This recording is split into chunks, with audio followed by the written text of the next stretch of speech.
There are insults, and then there are moments that rearrange your life in front of an audience. My father chose the second one. The ballroom at the Langham Hotel was packed, nearly 200 guests, executives, investors, family friends, all there to celebrate my father's retirement after 35 years as CEO of Coal Logistics International. He stood at the podium with a glass of whiskey in his hand, confident, comfortable. The room adored him. My brother Ethan stood near the stage, smiling, the golden son, the future CEO. And me? I stood near the back of the ballroom, exactly where I had always been, on the edge. My father raised his glass. To success, he said. Applause. To loyalty. More applause. Then his eyes moved across the room, until they stopped on me. He lifted his glass toward the back of the ballroom. My biggest disappointment, he said into the microphone, is standing right back there. 200 heads turned. My son Nathan. A few people laughed. My brother Ethan smiled. Not surprised, the kind of smile that says this was expected. My father gestured toward Ethan. One son understood what building a company means. Then he pointed at me. And the other decided to waste his life. The laughter grew louder, but I didn't react. Because something had already happened 2 hours earlier. Something no one in that room knew yet. And by the time the ballroom doors opened, that speech would become the most expensive joke my father had ever told. My name is Nathan Cole. I'm 34 years old, and until that night my father believed I had wasted the last 10 years of my life. This happened in Chicago, at his retirement party. What no one in that room knew was that the lender who controlled my father's company had already arrived, and when the ballroom doors opened, he was looking for me. Before we continue, if you've ever been underestimated by your own family, take a second to subscribe and tell me where you're watching from. Now, let me tell you how that night actually started. 3 weeks before the party, I almost wasn't invited. That's not an exaggeration. My brother Ethan called me, his tone casual, like he was discussing the weather. Dad's retirement event is coming up, he said. Black tie, grand ballroom at the Langham. I waited. Silence stretched between us.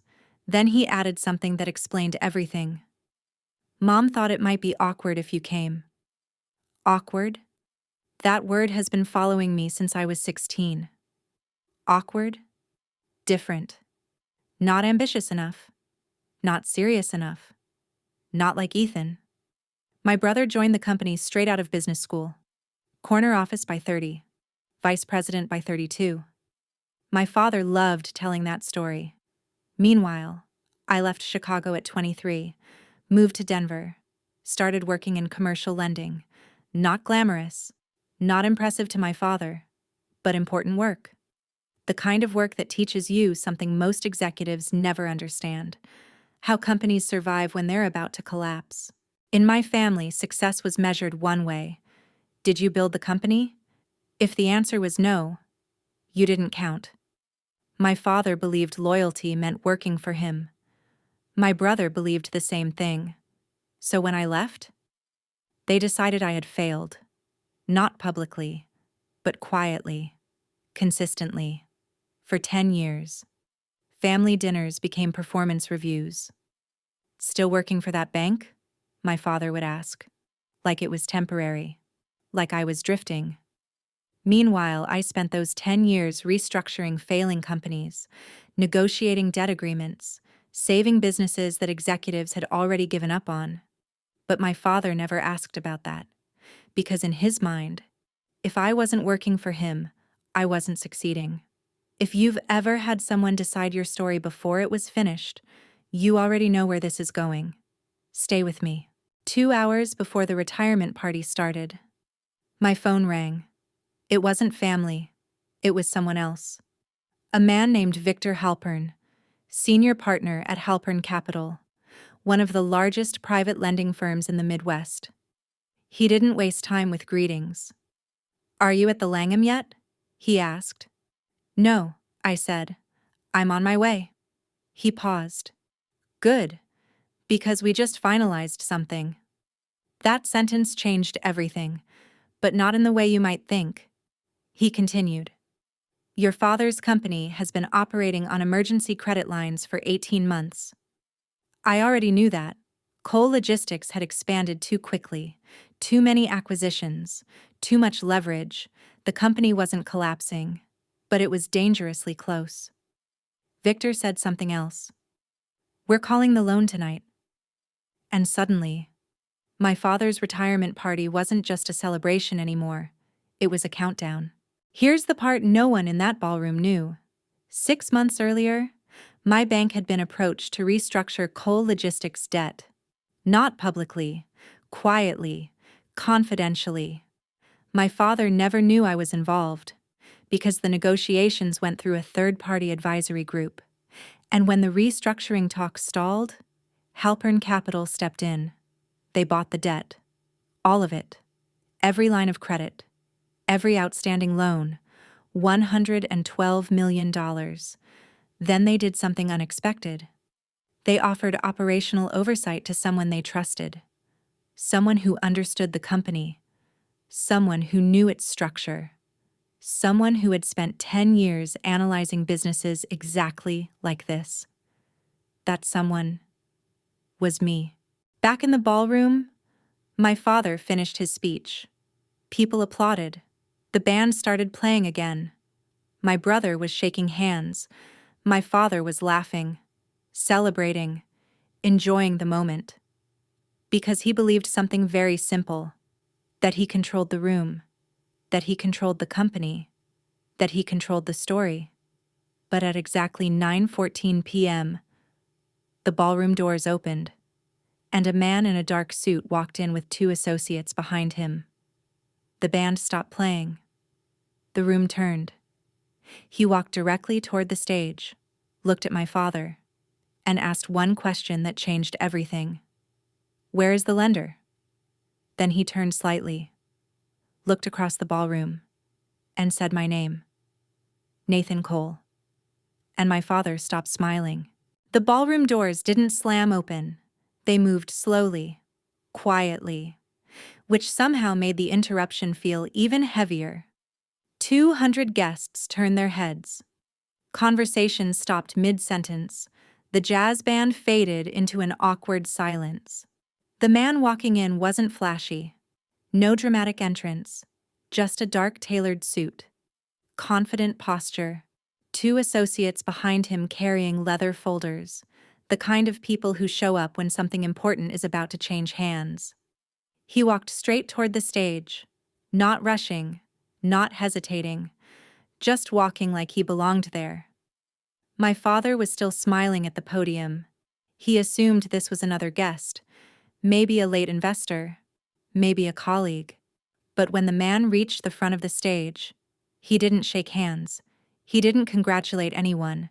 He simply asked, "Where is the lender?" The room froze. My father blinked.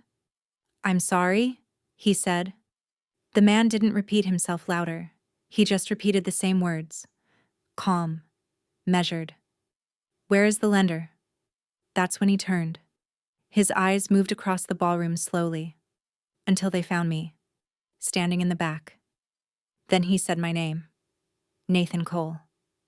And suddenly, every head in the room turned again, but this time toward me. There's a strange thing about moments like that. Time stretches. Conversations that happened seconds ago feel like they happened an hour ago. And the walk from the back of that ballroom to the front felt like the longest 30 feet of my life. I didn't rush. I didn't smile.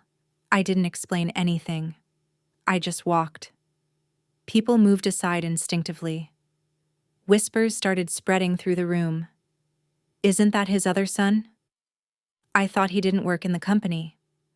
What's going on? My brother Ethan looked confused now. His confident smile had faded. He leaned toward my father. What is this?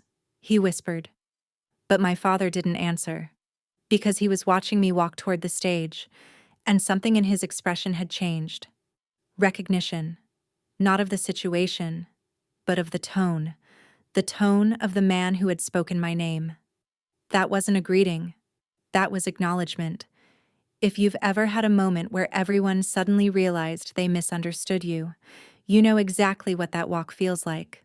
Stay with me, because what happened next changed everything. When I reached the front of the stage, the man in the suit extended his hand. Firm handshake. Professional.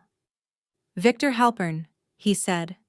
His voice carried easily through the microphone still clipped to the podium, which meant the entire ballroom heard him. Senior partner. Halpern Capital. The name rippled through the crowd. Several investors in the room exchanged looks, because Halpern Capital wasn't a small firm. They specialized in distressed corporate debt, companies that needed rescuing, or restructuring, or control. Victor turned slightly toward my father. "Mr. Cole," he said politely. My father nodded stiffly. "Yes?" Victor opened the leather folder his associate handed him. "Your company's credit facility was transferred to our firm 3 months ago." Silence fell over the room again, the kind of silence that feels heavy. My father's smile returned briefly, a confident one. "Oh," he said. "Well, that's excellent. I'm sure our legal teams can schedule a meeting next week." Victor shook his head gently. "No." He flipped a page in the folder. "That meeting is happening tonight." My brother stepped forward immediately, protective, defensive. "Excuse me," Ethan said. "This is a private event." Victor nodded politely. "I understand." Then he said something that made the room shift again. "Unfortunately, this is also a legal notice." Guests started whispering again. "Legal notice?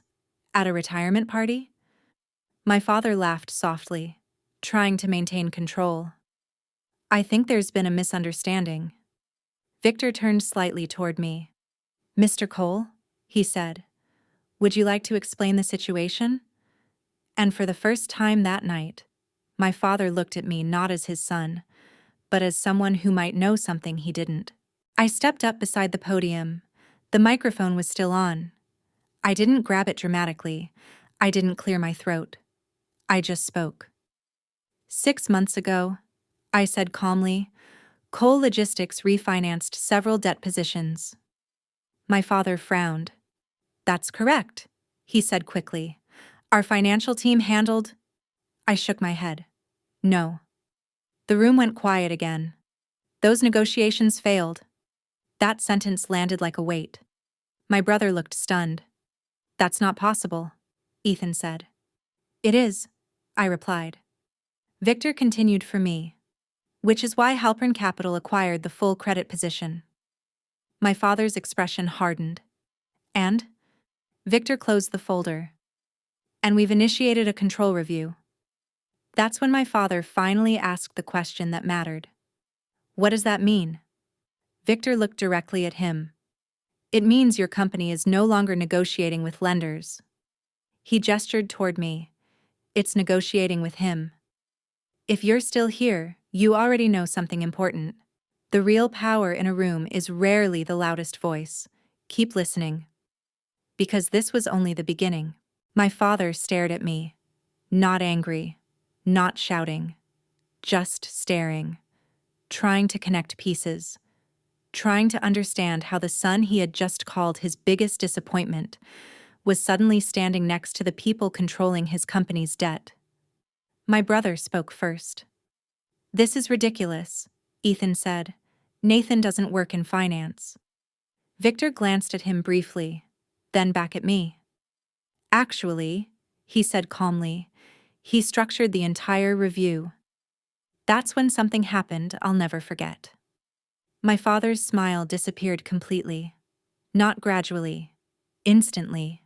Because for the first time that night, he realized the speech he had just given might have been the worst timing of his life. The ballroom had been loud all evening, music, conversation, champagne glasses clinking. But now it felt like the air itself had been pulled out of the room. 200 people were suddenly very quiet. My father looked at me the way someone looks at a puzzle that no longer makes sense. "Nathan," he said slowly, "this isn't funny." No one laughed. Victor Halpern stepped slightly closer to the podium. "Mr. Cole," he said politely, "nothing about this evening is intended to be humorous." A few investors near the front table leaned forward. Because now they understood something important. Halpern Capital doesn't show up at retirement parties, not unless something serious has already happened. My brother Ethan's voice cut through the silence. "This is a misunderstanding." He looked at Victor. "You can't just walk into a private event and start making claims about our company." Victor didn't react emotionally. He simply opened the folder again. Inside were several documents. Signed documents, stamped documents, legal documents. "Mr. Cole," he said calmly, "the transfer of your company's primary credit facility was completed on March 14th. He slid the first page across the podium. My father looked down, and the first real crack appeared in his expression. There are moments when powerful people stop pretending. This was one of those moments. My father picked up the page slowly. His eyes scanned the signatures, the legal language, the loan transfer notice. And then he reached the number. $112,400,000. That was the amount of debt Halpern Capital now controlled. My brother leaned over his shoulder. "What is that?" Ethan asked. My father didn't answer, because he was reading the final section. Control Review Clause, Operational Oversight Authorization. His eyes moved slowly upward, until they met mine. "You knew about this," he said quietly. I nodded once. "Yes." The room began whispering again. Not loudly, but enough that the tension started spreading across the ballroom like electricity. If you've ever watched someone slowly realize they misunderstood everything about you, you know this moment. Stay with me. Because the next 5 minutes changed the entire room. My brother stepped forward suddenly, anger replacing confidence. "This is absurd," Ethan snapped. "Our company is profitable." Victor nodded. "That's correct. We have strong contracts." "Also correct. So why would we be under review?" Victor closed the folder gently. "Because profit and debt are not the same thing." Several investors in the room exchanged uncomfortable looks. That sentence hit them immediately, because they understood finance. Coal logistics had grown aggressively over the last 5 years. Acquisitions, new distribution centers, fleet expansion, all financed through leverage. It worked beautifully during growth, but leverage always comes with a condition. Someone owns the paper. And tonight, Halpern Capital owned the paper. My father finally asked it, the question no one in the room wanted to say out loud. "Why is Nathan involved?" Victor answered without hesitation. "Because he recommended the review." The room exploded into whispers again. Several executives near the stage turned fully toward me now. My father's voice dropped lower. "You did this?" "No," I said calmly. "I prepared it." "There's a difference." My father stared at me, trying to decide which one was worse. I took the microphone. Not dramatically, just because the entire room was already listening. "For 10 years, I said, I've worked in commercial lending." Several people in the audience nodded. Some of them had clearly assumed I worked in something much less serious. "During that time," I continued, "I've specialized in restructuring distressed companies." My brother laughed bitterly. "You think our company is distressed?" Victor answered for me. "Your debt service ratio has dropped below acceptable levels for 2 consecutive quarters." That shut him up. Because that wasn't opinion. That was math. My father spoke again. "You could have come to me." I looked at him calmly. I tried. The room went still again. Because now the conversation wasn't just financial, it was personal. If you're still listening, you already know something important. Sometimes the person people dismiss quietly becomes the one holding the solution. Keep listening. Victor opened the folder one final time. This evening, he said, we're here to deliver a formal notice. He handed the final document to my father. My father read the title. Then his shoulders stiffened. Operational control option. My brother leaned over again. What is that? My father didn't answer immediately, because he was reading the clause underneath. Halpern Capital retained the right to appoint a restructuring advisor. One advisor, chosen by them, with full access to company operations.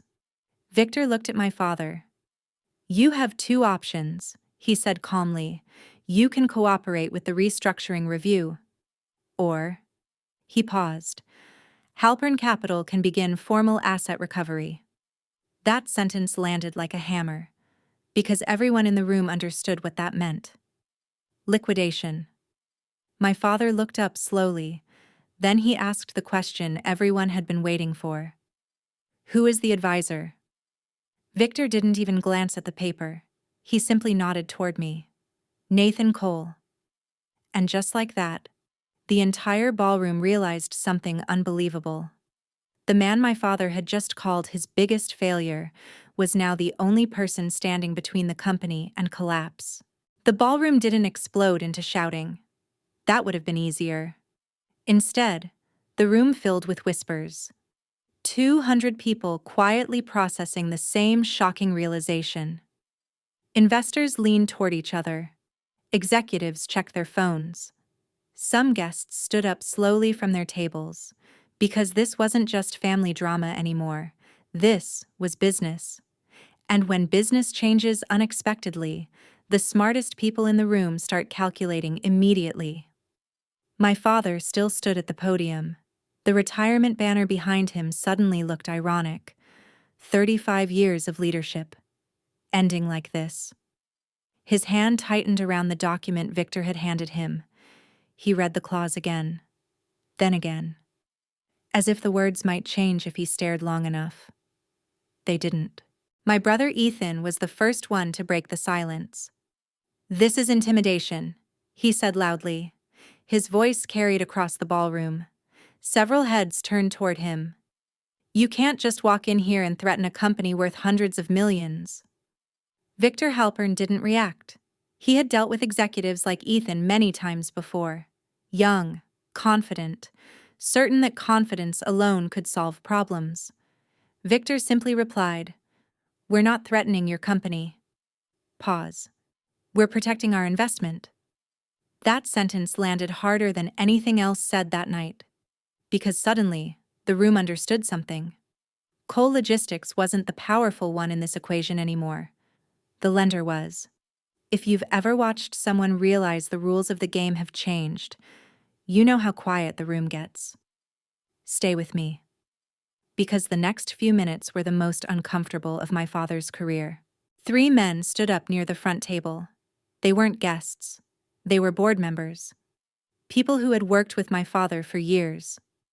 One of them, Harold Whitman, adjusted his tie nervously. Thomas, he said quietly. We should discuss this privately. My father didn't move. His eyes were still on me. You planned this, he said. His voice wasn't angry. It was something worse. Confused. Disappointed. Maybe even afraid. I answered calmly. No. That wasn't entirely true, but it also wasn't entirely false. I hadn't planned the timing. Halpern Capital had. And tonight just happened to be the night the documents were ready. Investors began approaching the stage now. Carefully. Professionally. One of them asked Victor quietly, Is this restructuring confirmed? Victor nodded. Another investor looked at me. You're leading the review? Yes, I said. That answer traveled through the room faster than any rumor. Within seconds, people understood something crucial. If the company survived this, I would be the one guiding it. And suddenly the son who had been standing quietly in the back of the ballroom was the most important person in the room. My father finally stepped away from the podium. Not dramatically, just slowly. The microphone remained on, still amplifying every small sound. He walked down the stage steps and stopped in front of me. The distance between us was barely 3 feet, but it felt like 10 years. "You embarrassed me tonight," he said quietly. I didn't raise my voice. "You embarrassed me first."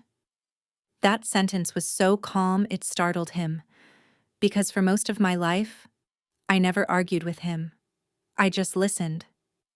But tonight was different. If you've ever spent years staying quiet, you know the moment when you finally speak calmly can be louder than shouting. "Keep listening." My brother stepped between us, protective again, aggressive again. "This is insane," he said. "You don't even understand the company." I looked at him, really looked, for the first time in years. "Actually," I said, "I understand it better than you think." Victor spoke again. "Mr. Cole has already reviewed your last 2 fiscal quarters." Ethan blinked. "What?" Victor continued. "He identified the fleet acquisition debt exposure your finance team missed." The board members near the stage stiffened, because now they understood something new. I hadn't just been invited to help. I had already been analyzing the company. For months. My father finally asked the question that mattered most. "When did this start?" I answered honestly. 6 months ago." His eyes widened slightly. 6 months? "Yes." He shook his head slowly. "While I was preparing for retirement?" I nodded. "While you were preparing to leave the company?" And suddenly something clicked in his mind, because now he understood the real truth. If I hadn't stepped in, the company might not have survived his retirement at all. Victor checked his watch, then spoke calmly. "Mr. Cole, the review process begins tomorrow morning." The board members nodded reluctantly. My father looked around the ballroom, at the investors, at the executives, at the guests who had come expecting a celebration. Instead, they had witnessed something very different.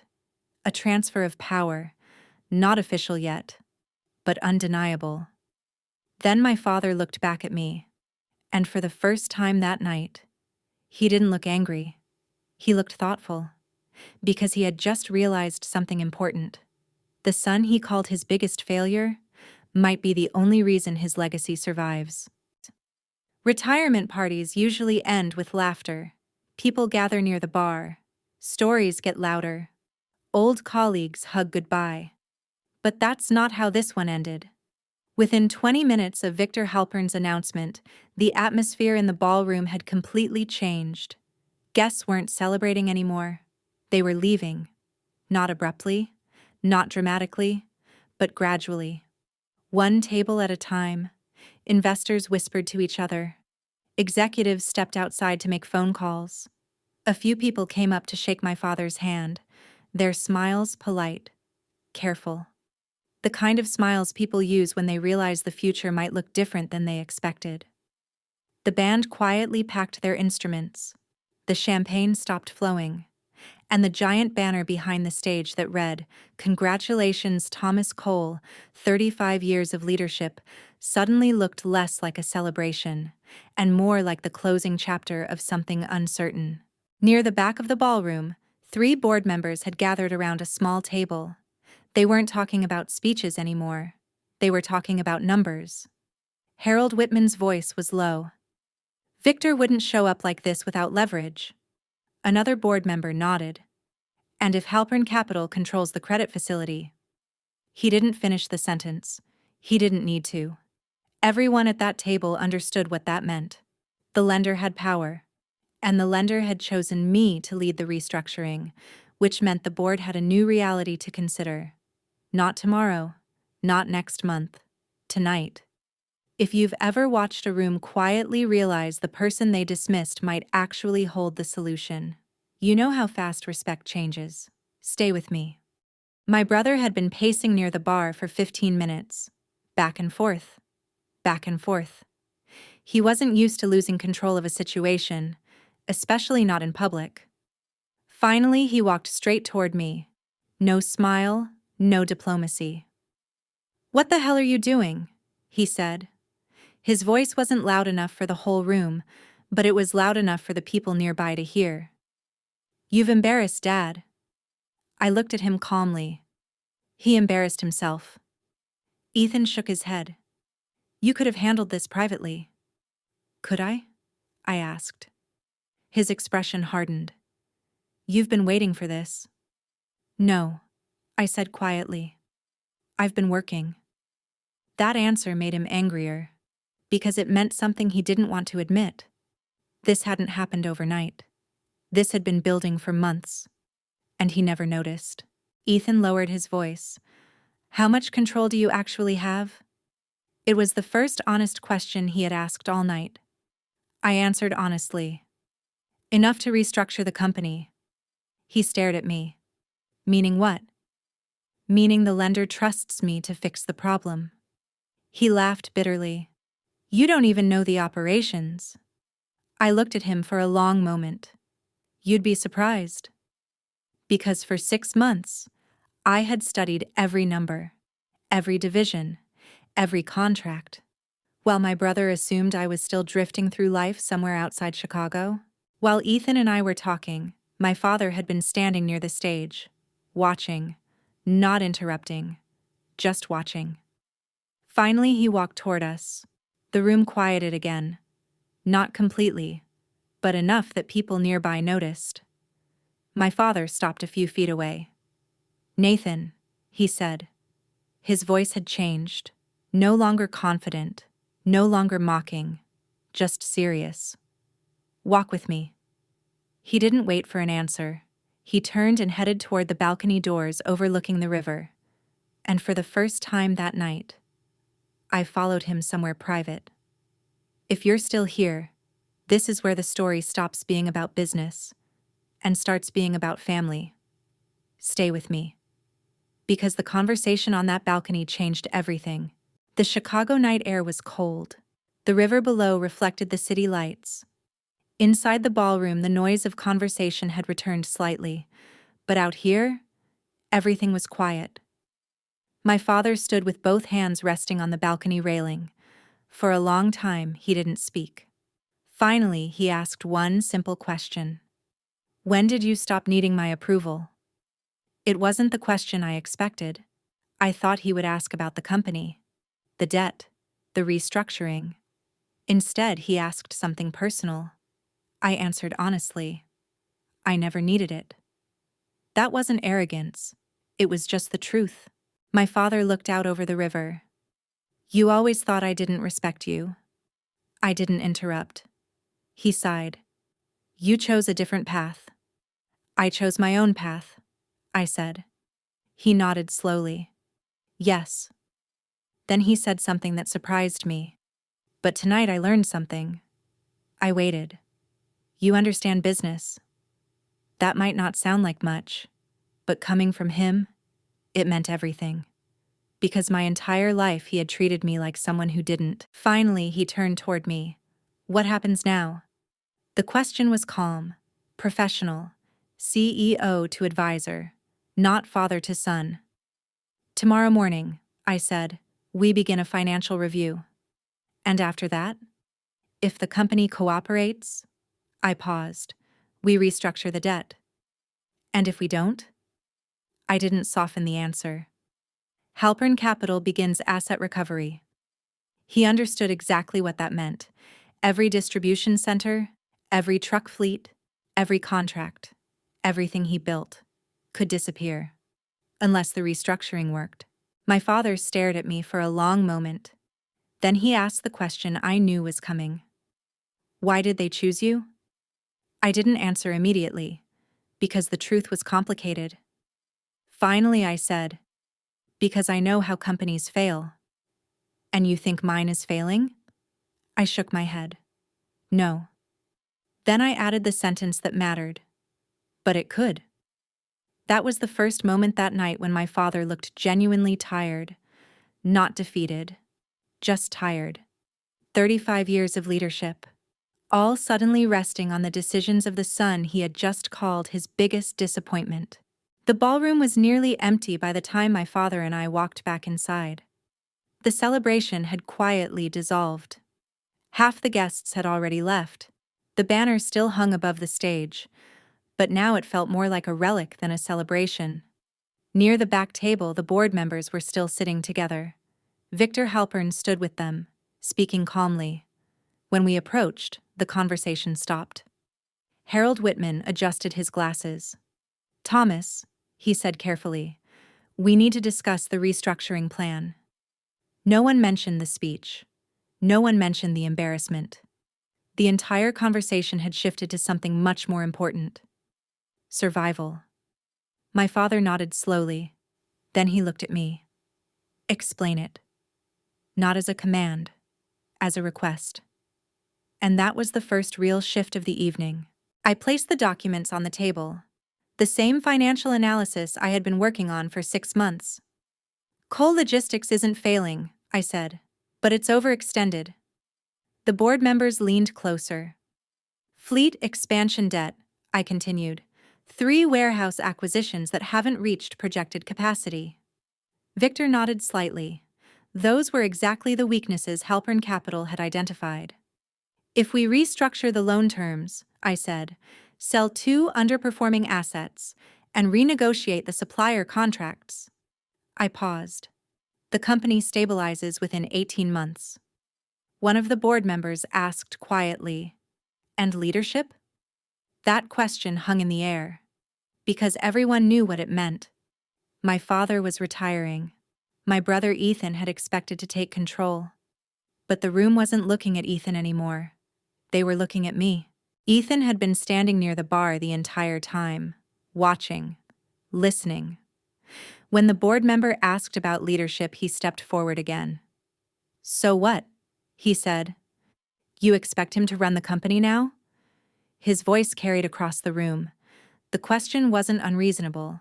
It was just angry. Victor answered calmly. "The restructuring advisor will oversee financial operations." Ethan scoffed. "And that's Nathan." Victor nodded. "Yes." My brother laughed bitterly. Unbelievable.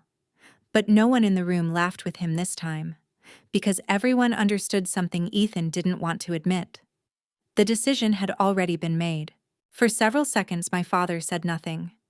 He looked around the ballroom, at the board, at Ethan, at me.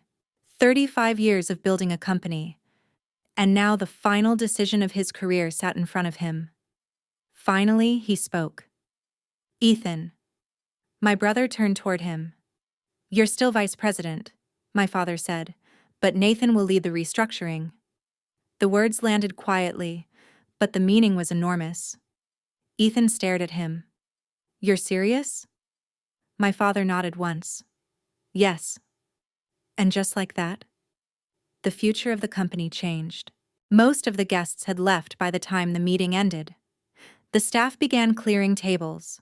Victor and the board members shook hands and prepared to leave. The ballroom lights dimmed slightly. My father stood near the stage again, the same stage where his speech had started the entire night. He looked at me. "You didn't come here to embarrass me." "No," I said. He nodded slowly. "I did that myself." For a moment, neither of us spoke. Then he raised his glass again. Not toward the crowd this time, toward me. "You might be the only person who can protect what I built." It wasn't an apology, but it was something close. 2 weeks later, the restructuring began. The board approved the plan.